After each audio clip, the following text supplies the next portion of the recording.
Alright, paano ba kumita sa Empowered Consumerism? So una, meron tayong kitaan dito na tinatawag dito na MSP. Ang tawag nito ang direct referral bonus. Ang tawag nito direct referral bonus. Pag once na meron ka nag-join, sa'yo, babayaran ka ng company 5,000 pesos. Yung pangalawang kitaan, MSB, babayaran ka ng company 1,800 pesos. Paano ba? Kailangan mo lang mag-refer sa amin ng dalawang tao.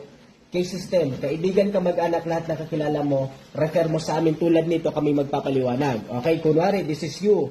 Pag member ka ng Empowered Consumerism, magkakaroon ka ng tinatawag dito na left and right group. Ang tawag po niyan, listahan ng grupo mo. Like for example, nirefer mo sa kaibigan A, nirefer mo sa amin si kaibigan B. Sa 2 taon na invite mo, kumita ka po dyan. Kami nagpaliwanag 5,000. Kumita ka po dyan 5,000. Sa 2 taon pa lang invite mo, 5,000 plus 5,000, equivalent to 10,000 agad yung total income mo.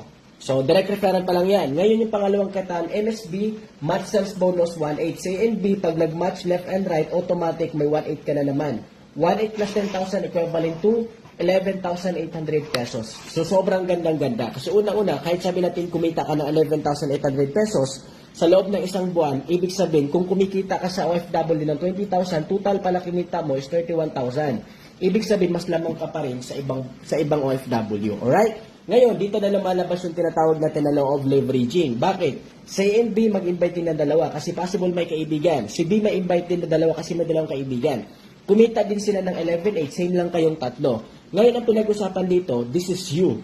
One left, one right na kahit di ka nag-invite, basta pag nag-match left and right, automatic na detect ng system, may 1.8 ka dyan, may 1.8 ka dyan. So, automatic, kumita ka na naman ng 3,600 pesos. Ang tawag niyan is law of leveraging.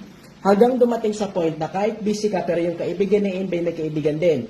Hong Kong, Singapore, Taiwan, iba't ibang bansa na pag dumami yung grupo left and right na kahit busy ka pero yung kaibigan mo left and right magkaibigan sa iba't ibang bansa na pag lumaki yung grupo left and right wala kang choice, babayaran ka ng company ng 1.8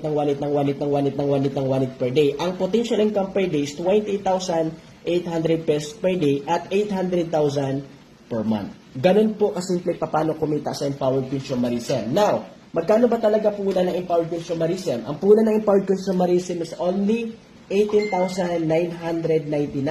Pero meron tayong tinatawag dito na ROI. Ang tawag niyan, Return of Investment. Okay? Una, meron tayong tinatawag dito na products. Magkakaroon ka ng products worth of 22,460 pesos. Nakapackage po yun. Pangalawa, magkakaroon ka ng 2 additional accounts. Ibig sabihin, magkakaroon ka ng additional accounts. Ibig sabihin, yung 1 account mo, parang naka 3 accounts ka na lang din. Kasi may 2 additional account. Kasama natin yung free trainings, okay? Free scholarship. Sobrang ganda, meron tayong free scholarship, free travel, and free mentor. So, lahat ng mga benefits na yung bawing-bawi ka na. Imagine this. Yung 18K mo, pero may products ka na 22, bawi ka na. May 2 additional accounts ka pa, ibig sabihin parang naka 3 accounts ka pa. Okay? So I hope naiintindihan mo. God bless and more power.